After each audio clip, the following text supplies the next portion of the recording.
ரொம்ப ஸ்பெஷல் கிளாஸ்னு பார்த்தீங்கன்னா தொக்கு வெரைட்டிஸ். தொக்குகாச்சும் ப்ரிசர்வேட்டிவ் போடுவீங்களா அப்படின்னு நீங்கள் கேட்டிங்கன்னா 0 ப்ரிசர்வேட்டிவ் தான். எதுக்கு? 10 மில்லட்டை எல்லாத்தையும் கொட்டி ஹெல்த் மிக்ஸ், நான் 30 போட்டேன் 50 போட்டேன்றாங்க. அதுக்கு பேர் ஹெல்த் மிக்ஸே கிடையாதுன்னு நோட் பண்ணிக்கணும். மக்கள் நினச்சிப்பாங்க ஆன்லைன் தானே எப்படி கற்றுக்கிறது அப்படின்னு சொல்லிட்டு. காலைல 10 o'clockனா 11 o'clockலேயே ஒரு டாஸ்க் கொடுத்துட்டுன்னா 2 மணிக்கு வரதுக்குள்ள அவங்க ஒரு ப்ராடக்ட் செஞ்சுருக்கணும்.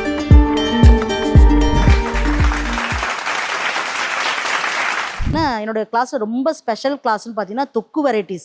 இப்போ தொக்கு வந்து பார்த்தீங்கன்னா இப்போ வெங்காய தொக்கு, இஞ்சி தொக்கு, பூண்டு தொக்குன்னு அது ஒரு 11 வெரைட்டிஸும், ஸ்பெஷல் வெரைட்டின்னு பார்த்தீங்கன்னா பழங்கள், பூக்கள், காய்கறிகள் இதிலெல்லாம் ஒரு வெரைட்டிஸும், நான்வெஜ் தொக்குகள் மட்டுமே வந்து ஒரு 15 வெரைட்டியும், பாட்டி வைத்திய மூலிகை தொக்குகள்னு ஒரு 12 வெரைட்டின்னு சொல்லிட்டு தொக்குகள் தனித்தனியாக வச்சுருக்கேன்.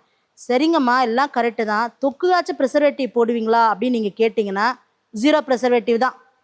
எதுக்கு தொக்குக்கு வந்து ப்ரிசர்வேட்டிவ் போடணும்? இப்போ நம்ம வீட்டில் ஒரு குழம்பு செய்கிறோம், அந்த குழம்பு சாம்பாராக இருந்தால் சாயங்காலம் சூடு பண்ணுவோம், சாப்பிட்றோம், கரெக்டுங்களா?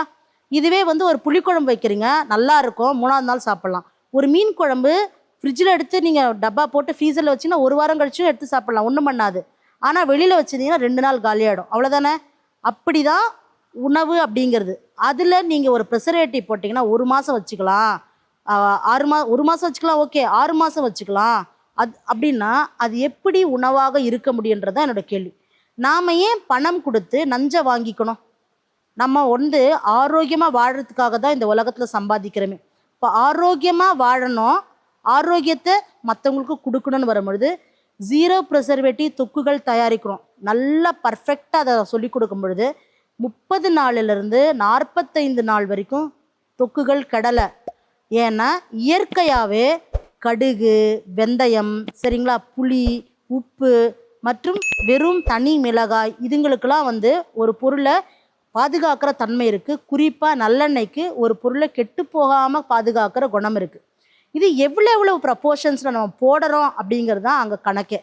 அதை பர்ஃபெக்டாக செய்யும் பொழுது அந்த தொக்குகள் கெடாமல் இருக்குது. இந்த வகுப்பினுடைய ஸ்பெஷாலிட்டி அப்படிலாம் நீங்கள் கேட்டிங்கன்னா ஒரு உதாரணத்துக்கு சொல்கிறேனே. இப்போ வந்து ஒரு இஞ்சி தொக்கு எடுத்துக்கிறீங்கன்னா, வாங்க உட்காருங்க அப்படின்னு சொல்லிட்டு இஞ்சி இவ்வளோ 1 கிலோ எடுத்துக்கங்க, இவ்வளோ கடுகு போட்டுங்க, இவ்வளோ வெந்தயம் போட்டுங்கன்னு என் கிளாஸ் இருக்காது.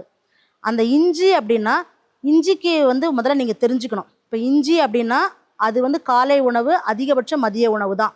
இரவு உணவாக எப்பயுமே இஞ்சி எடுத்துக்கவே கூடாது. அதுக்கு வந்து திருமூலரில் பாட்டே இருக்குது, என்னன்னா இஞ்சிக்கு தோல் நஞ்சு, இஞ்சி இரவுக்கு நஞ்சு, இஞ்சிக்கு தோல் நஞ்சு, இஞ்சி இரவுக்கு நஞ்சு. அப்போ தோலை நீக்கணும். தோலோடு வந்து இஞ்சி சாப்பிட்றீங்கன்னா அந்த இஞ்சினால் நமக்கு பயனே கிடையாது, சரிங்களா? அதே மாதிரி இஞ்சி இரவு சாப்பிடவே கூடாது. இப்போ நம்ம வந்து ஒரு டாக்டர் மாதிரிலாம் நம்ம இங்கே சொல்ல வரல. இது உணவு, உணவினுடைய அடிப்படையை எங்கள் அம்மா எனக்கு சொல்லி கொடுத்துறா, நம்ம பாட்டி நமக்கு சொல்லி கொடுத்தா, நம்ம ஆயா நமக்கு, நம்ம அத்தை நமக்கு சொல்லி கொடுத்துருக்காங்க. அதை அப்படியே நம்ம ஃபாலோ பண்ணி வந்தாலே போதும். ஸோ இப்போ இந்த இஞ்சியோடு நீங்கள் தொடர்பு படுத்தி பாருங்களா. காலையில் இஞ்சி, கடும்பகல் சுக்கு, மாலையில் கடுக்காய். இதை வந்து நம்ம டாக்டர் வந்து சொல்லணுமா? தேவை கிடையாது. இது நம்மளுடைய பழமொழியாகவே இருக்குது. காலையில் இஞ்சி, கடும்பகல் சுக்கு, மாலையில் கடுக்காய். அப்போ எப்பப்போ எது சாப்பிடணுன்னு இருக்குது. அப்போ இஞ்சி தொக்கு சொல்லித்தரும் பொழுது இஞ்சி தொக்கு வா காலைல தோசைக்கு இட்லிக்கெல்லாம் சாப்பிட்டுங்க, அப்போ சூப்பராக இருக்கும். அப்போ அவங்களுடைய விளம்பரம் பண்ணும் பொழுதுமே இஞ்சி தொக்கு மாலையில் அருந்துவது நலம் அப்படின்னு ஒரு கேப்ஷன் போட்டாங்கன்னா போதும். டைஜஷனுக்கும் நல்லது, அந்த இஞ்சி எதுக்காக சாப்பிட்றாங்களோ அந்த அந்த பெனிஃபிட்ஸ் எல்லாம் அவங்களுக்கு கிடச்சிரும். ஸோ இப்படியாக ஒவ்வொரு தொக்குக்குமே நம்மளோட கிளாஸில் வந்து பார்த்திங்கன்னா அதனுடைய பயன்கள், பலாபலன்கள் மட்டும் இல்லாமல் 0 ப்ரிசர்வேட்டிவோட ரொம்ப நாள் அதை நம்ம வச்சுக்க முடியும். ப்ளஸ் கஸ்டமர்ஸை அப்படியே என்ன சொல்கிறது, அப்படியே காந்த மாதிரி இழுத்துரும் டேஸ்ட்டு. ஏன்னா ப்ரிசர்வேட்டிவுக்கும் ப்ரிசர்வேட்டிவ் இல்லாத உணவுக்கும் சொல்லட்டுமா எப்படி கண்டுபிடிக்கணும்னு?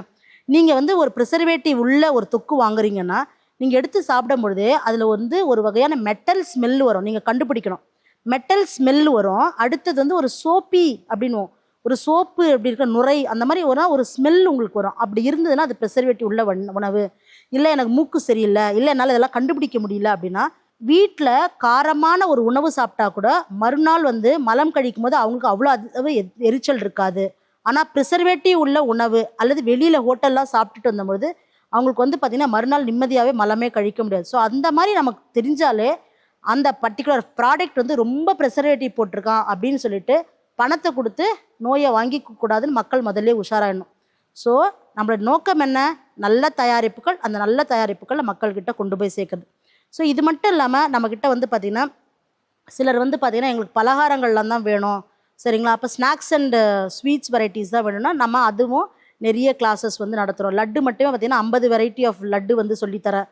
சில கிளாஸ்லாம் வந்து பார்த்திங்கன்னா பிடிஎஃப் கொடுத்துருவேன், சில கிளாஸ்க்கெலாம் பிடிஎஃப் இருக்காது. அதுக்குமே வந்து ரொம்ப ஈஸியாக உங்களுக்கு வந்து மார்க்கெட்டிங் அண்ட் பிஸ்னஸ் ட்ரைனிங் நம்ம கொடுக்கறதுனால சிம்பிள் மெத்தட்னு சொல்லுவோம், எஸ்ஓபி, சரிங்களா, ஸ்டாண்டர்ட் ஆப்ரேட்டிங் ப்ரொசீஜராக பிடிஎஃபே இல்லாமல் எப்படி சிம்பிளாக வந்து ஒரு நோட்ஸ் எடுத்துக்கணும். அப்புறம் மேட்ரிக்ஸ்ன்னு சொல்லுவோம், அதாவது 1லேருந்து 10 போட்டால் அடுத்து ஏலேருந்து அடுத்து இசட் வரைக்கும் போடுறாங்கன்னா ஓகே 1 இங்கே வந்து 3 இருக்குது, அந்த இடத்துல இசட் இருக்குது அப்படின்னா அதில் போனவொடனே என்ன பொருள் இருக்குது அப்படின்றத நம்ம கண்டுபிடிச்சிக்க முடியும். இந்த மாதிரியான பிஸ்னஸ் ஓரியன்டான ட்ரைனிங் எல்லாமே இந்த ப்ராடக்ட் ட்ரைனிங் சொல்லித்தரும்போதே நம்ம சொல்லித்தரோம். அப்புறம் வந்து இப்போ மார்க்கெட்டிங் ட்ரைனிங் அப்படின்லாம் வரும்பொழுது மக்கள் நினச்சிப்பாங்க ஆன்லைன் தானே எப்படி கற்றுக்கிறது அப்படின்னு சொல்லிட்டு. அந்த ஆன்லைன்லேயே இப்போ காலைல 10 o'clockனா 11 o'clockலேயே ஒரு டாஸ்க் கொடுத்துட்டேன்னா 2 மணிக்கு வரத்துக்குள்ள அவங்க ஒரு ப்ராடக்ட் செஞ்சுருக்கணும், சரிங்களா. மறுபடியும் அடுத்த பேட்ச் வந்து நான் 4 o'clock போடும்பொழுது அவங்க வந்து ஆர்டர்ஸ் எடுத்துருக்கணும். இன்னும் சிலர் பார்த்தீங்கன்னா இப்படி ஒரு டாஸ்க்கு ஃபிக்ஸ் பண்ணும்போது ப்ராடக்டை பண்ணிடுவாங்க, ஆர்டர் எடுத்துருவாங்க, ஆர்டருக்கு சேலும் பண்ணிவிடுவாங்க. ஸோ இது வந்து பார்த்திங்கன்னா ஆன்லைன்லேயே ஒரு காம்படிட்டிவ் ஸ்பிரிட்டு என்னால் முடியுங்கிற ஒரு நம்பிக்கையை க்ரியேட் பண்ணும்போது நான் விற்பேனா, என்னால் விற்க முடியுமா அப்படின்னு ஒரு தயக்கத்தோடு இருக்கிறவங்கள நாம் வந்து விற்க வந்து செய்கிறோம். ஸோ இப்படி நம்மக்கிட்ட எல்லா வகையான ட்ரைனிங்ஸும் இருக்குது. இப்போ வந்து சூப்பு வகைகள்னு பார்த்திங்கன்னா இப்போ நம்ம ஒரு 121 வகையான சூப்பு மிக்சர்ஸ் கிளாஸ் நடத்துகிறோம். அதில் வந்து ஃப்ரெஷ்ஷு சூப்பில் இந்த இன்ஸ்டன்ட் சூப்பு, ப்ரீமிக்ஸ் சூப்பு எல்லாமே நம்ம அதில் சொல்லித்தரோம். ஏன் நான் வந்து முக்கியமாக சூப்பு வந்து ஃபோக்கஸ் பண்ணுறேன்னு பார்த்தீங்கன்னா, சூப்பு தான் நம்மளுடைய உண்மையான இன்ஸ்டன்ட் எனர்ஜி பூஸ்டரு. ஏன்னா அதில் வந்து பார்த்திங்கன்னா சர்க்கரை கிடையாது, சரிங்களா. சூப்பை பொறுத்த வரைக்கும் அதில் நீங்கள் வந்து ஜீரகம், மிளகு, கொஞ்சமாக நீங்கள் என்ன மில்லட் போட நினைக்கிறீங்களோ அல்லது கொஞ்சமாக நீங்கள் வந்து புரோட்டீன் பயிர் வகைகள், காய்கறிகள்னால் காய்கறிகள், கீரைகள் அல்லது பூக்கள், இந்த மாதிரி நம்ம போடும் பொழுது அவங்க என்ன எடுத்துக்க நினைக்கிறாங்களோ எனர்ஜியாக, ஸோ அதை வந்து ஒரு 100 ml வந்து அவங்களுக்கு கிடச்சிடுது. அதே நேரத்தில் அதில் சர்க்கரை இல்லாததுனால அப்சார்ப் பண்ணும்பொழுது ஃபுல் நியூட்ரிஷன் வேலையும் அவங்களுக்கு போய் சேர்ந்துடுது. ஸோ அதனால் வந்து சூப் வந்து ஃபோக்கஸ் பண்ணுறோம். இப்போ வந்து மால்ட் வந்து ரொம்ப ஃபேமஸாக இருக்குது, சரிங்களா. பட் நான் வந்து பார்த்திங்கன்னா என்னோடய மில்லட் கிளாஸ்லேயுமே ரொம்ப தெளிவாக அந்த லட்டுகளாக இருக்கட்டும், ஸ்வீட்ஸாக இருக்கட்டும், சுகர்னு எங்கேனாச்சும் வந்ததுன்னா 15% மேலே சொல்லியே தரவே மாட்டேன்.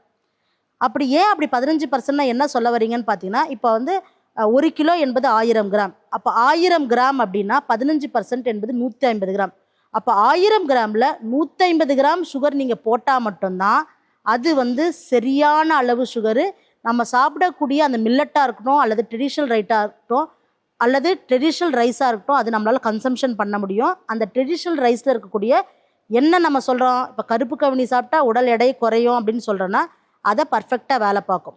இப்போ மாப்பிள்ளை சம்பா அப்படின்னா ஆண்களுக்கான அவங்களுடைய நல்ல ஒரு ஸ்ட்ரென்த்து, வஜ்ரமாக அவங்களோட உடம்பை பார்த்துக்கும் அப்படின்னு சொல்லும் பொழுது அந்த பர்டிகுலர் வேலையை அது செய்யணும்னா அதில் இருக்கக்கூடிய சுகர் அளவு இவ்வளோ தான் இருக்கணும். அதை விட்டுட்டு இஷ்டத்துக்கு சுகரை கொட்டினா அந்த பர்டிகுலர் கார்போஹைட்ரேட்ஸு அண்ட் அதில் இருக்கக்கூடிய ஆன்டி ஆக்சிடென்ட்ஸ் வேலை செய்யாது. ஸோ அதே மாதிரி நம்மளுடைய மில்லட்டில் மட்டும் இல்லாமல் நம்மளுடைய மால்ட்டுன்னு வரும்பொழுது நான் வந்து 0 சுகர் மால்ட்டு தான் ஃபோக்கஸ் பண்ணுறேன். அதில் வந்து 6 மாத குழந்தைகள், அதாவது இணை உணவு, ஒரு குழந்தை தாய்ப்பால் குடிச்சிட்டு இருக்க குழந்தை 6 மாதத்துலேருந்து இணை உணவு கொடுக்கலாம். இப்போ 6 மாத இணை உணவுலேருந்து 3 வயது வரைக்கும் இருக்கக்கூடிய குழந்தைகளுக்கான தனி மால்ட்டுகள், 5 வயது அதாவது 3 வயதுலேருந்து அப்படியே 12 வயது வரைக்கும் இருக்கக்கூடிய குழந்தைகளுக்கான மால்ட்டுகள், அப்புறம் எல்லாருமே குழந்தையாகட்டும் பெரியவங்களாகட்டும் அந்த மாதிரி தனி மால்ட்டுகள். ஆனால் இந்த எல்லா மால்ட்டிலுமே 0 சுகர் தான். சுகர் அப்படிங்கிறதுல நீங்கள் பார்க்கவே முடியாது.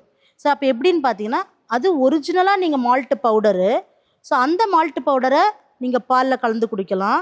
அல்லது அதில் நீங்கள் அதுக்கப்புறம் நான் சொன்ன பார்த்தீங்கன்னா ரேஷியோ வெறும் 150% நீங்கள் சுகர் போட்டு லட்டுகளாக பண்ணலாம் அல்லது அடைகளாக வார்க்கலாம். எப்படி வேணால் அந்த மால்ட்டு பவுடரை நீங்கள் வந்து கன்வெர்ட் பண்ணிக்கலாம், சரிங்களா. இல்லை அவங்களே சுகர் போட்டுக்கணும் போது 1 ஸ்பூன் சுகர் போடுவாங்க, அது நேரடி சுகராக இருக்கும். ஏன் நான் வந்து மால்ட்டுகளுக்கு எதிரின்லாம் சொல்ல மாட்டேன், பட் மால்ட்டு வந்து தயாரிக்கும் முறையில் பார்த்திங்கன்னா பயங்கரமாக கேரமலைஸ்ட் பண்ணுறாங்க. எனிதிங் எப்பயுமே வந்து சப்பாத்தி கூட நீங்கள் நல்லா சுட்டு சப்பாத்தி சாப்பிடும் தான் ஆரோக்கியம். ஆனால் சப்பாத்தி வந்து நீங்கள் தீச்சிட்டிங்க அப்படின்னு சொன்னாலே அது வந்து பார்த்திங்கன்னா அதுதான் உடம்புக்குள்ளே ஃப்ரீ ரேடிக்கலை கொண்டு போய் சேர்க்கும். அதே மாதிரி கேரமலைஸ்டு சுகர் வந்து பார்த்திங்கன்னா உடம்புக்குள்ளே ஃப்ரீ ரேடிக்கலை கொண்டு போய் சேர்க்கும். வாட் இஸ் ஃப்ரீ ரேடிக்கல்னா, இப்போ நம்ம ஆன்டி ஆக்சிடென்ட் நான் பேசுகிறோம் பார்த்தீங்களா, நம்ம ஆன்டி ஆக்சிடென்ட் பழங்கள், கீரைகள், முக்கியமாக மில்லட்டில் நிறைய இருக்குது, ட்ரெடிஷ்னல் ரைஸில் நிறைய இருக்குதுன்னு இப்போ எல்லாரும் சொல்கிறாங்க, நம்ம தெரிஞ்சுக்கிறோம். இப்போ இந்த ஆன்டி ஆக்சிடென்ட் சாப்பிடும்போது இந்த ஃப்ரீ ரேடிக்கலை வெளியில் தள்ளிடும். ஆனால் ஃப்ரீ ரேடிக்கலே அதிகமாக உடம்புக்குள்ளே இருந்துன்னா எப்படி வெளியில் தள்ளும்? ஸோ முதல்ல ஃப்ரீ ரேடிக்கல் எங்கேருந்து வருதுன்னா ப்ரிசர்வேட்டிவ் உணவுகள்லேருந்து தான் வருது. ஸோ அந்த ப்ரிசர்வேட்டிவ் உணவுகள் ப்ளஸ் இந்த மாதிரி ரொம்ப தீச்சடிக்கக்கூடிய, தொடர்ந்து அதிகமான அளவு வறுத்து எடுக்கக்கூடிய, பொரித்து எடுக்கக்கூடிய, அல்லது இந்த மாதிரி சுகரி சப்ஸ்டன்சஸை ரொம்ப கேரமலைஸ்டு பண்ணாங்கன்னா அதில் ஃப்ரீ ரேடிக்கல் வரும். தெரிந்தோ தெரியாமலேயோ மக்கள் வந்து சில தவறான உணவு பழக்கங்களில் ஏன்னா அது ஸ்வீட் பிடிக்குது, ஸோ அதை வந்து தவிர்க்கணும் அப்படின்னு சொல்கிறேன். அதனால நான் வந்து 0 சுகர் ஃபோக்கஸ் பண்ணுறேன். இப்போ அடுத்த ஒரு முக்கியமான விஷயம் சொல்லணும்னா, இன்றைக்கி வந்து எல்லாருமே வந்து ஹெல்த் மிக்ஸ் ஃபோக்கஸ் பண்ணுறாங்க. இப்போ என்னோடய ஹெல்த் மிக்ஸ் வந்து பார்த்திங்கன்னா வெறும் மாவு கொடுத்தாலுமே அப்படியே சாப்பிட்ருவாங்க. ஸோ ஹெல்த் மிக்ஸ்னால் என்கிட்ட ப்ராடக்ட் கிடையாது, ஃபார்முலா தான். அந்த ஃபார்முலா பண்ணுறவங்க யாருக்காக இருந்தாலும் கஸ்டமர் பேஸ் வந்து குவிஞ்சிடுது. ஸோ இப்போ வந்து என்ன இதில் ஸ்பெஷல்னு பார்த்தீங்கன்னா, அதை நீங்களே கூட பண்ணுங்கள். 4-5 அரிசியை 10 மில்லட்டை எல்லாத்தையும் கொட்டி ஹெல்த் மிக்ஸு, நான் 30 போட்டேன் 50 போட்டேன்றாங்க. அதுக்கு பேர் ஹெல்த் மிக்ஸே கிடையாதுன்னு நோட் பண்ணிக்கோங்க. நீங்கள் ஒரு கல்யாணத்துக்கு போகிறீங்க, நிறைய வகையான 5 ஸ்வீட் வைக்கிறாங்க, 10 காய்கறிகள் வைக்கிறாங்க, என்னென்னமோ டிஷ்ஷெலாம் வைக்கிறாங்க. ஆனால் ஒரே ஒரு கேள்வி கேட்குறேன், எந்த கல்யாணத்துலாச்சும் சோறு வந்து இந்தாங்க இங்கே மூங்கில் அரிசி சோறு போட்டிருக்கோம், இதில் மாப்பிள்ளை சம்பா அரிசி போட்டிருக்கோம், இங்கே வந்து உங்களுக்கு கருடன் சம்பா போட்டிருக்கோம், இங்கே உங்களுக்கு நெல்லியில் என்ன சொல்கிறது நம்ம ஊர் சாதம் போட்டிருக்கோம் அப்படின்னு எதனா 10 சோறு வச்சு சாப்பிட்றீங்களா? அப்போ கார்போஹைட்ரேட் உணவு வந்து ஒன்று தான், சரிங்களா? இதை மட்டும் நீங்கள் மைண்டில் ஃபிக்ஸ் பண்ணிட்டீங்கன்னா ஹெல்த் மிக்ஸை தப்பே பண்ண மாட்டீங்க. ஸோ ஹெல்த் மிக்ஸு அப்படின்னும்பொழுது ஒரு பர்டிகுலர் கார்போஹைட்ரேட்டை போட்டால் மட்டும்தான் அந்த உடம்பானது அதை அப்சர்வ் பண்ணும். நீங்கள் 50 போட்டேன் 30 போட்டேன் அப்படின்னா உடம்புக்குள்ளே போன உடனே உடம்பு வந்து எது வருது எதை அப்சர்வ் பண்ண தெரியாது, எல்லாத்தையும் வெளியில் தள்ளிடும், அப்படியே வெளியில் போயிடும். பணம் கொடுத்து வாங்கி வாய்க்குள்ளே போய் அப்படியே வயிற்று வழியாக வெளியில் போயிடுது. அதுவே நீங்கள் ஒரே ஒரு சரிங்களா ஒன்லி ராகி அண்ட் அதில் இருக்கக்கூடிய மற்ற சில ஐட்டத்தை ஆட் பண்ணும்போது அதுதான் ஒரிஜினல் ஹெல்த் மிக்ஸ். அதே ஒரே ஒரு கம்பு மற்ற ஐட்டம் ஆட் பண்ணிங்கன்னா அதுதான் ஒரிஜினல் கம்பு மிக்ஸ். இதை வந்து நீங்கள் கிளாஸ்க்கு வரணும்னு மட்டும் இல்லை, மக்கள் வந்து ஆரோக்கியம் அப்படிங்கிறதுல தவறான நிறைய இதை நீங்கள் ப்ராக்டிஸ் பண்ணுறீங்க. ஸோ அதுக்காக நம்ம சொல்கிறோம். இதை தாண்டி நம்மக்கிட்ட வந்து பார்த்திங்கன்னா நிறைய வகுப்புகள் இருக்குது. நீங்கள் வந்து ஊறுகாய்களே நீங்கள் பண்ணணும்னு நினச்சிங்கன்னா 30க்கும் மேற்பட்ட ஊறுகாய் வகைகள், ஊறுகாயுமே 0 ப்ரிசர்வேட்டிவ் தான்.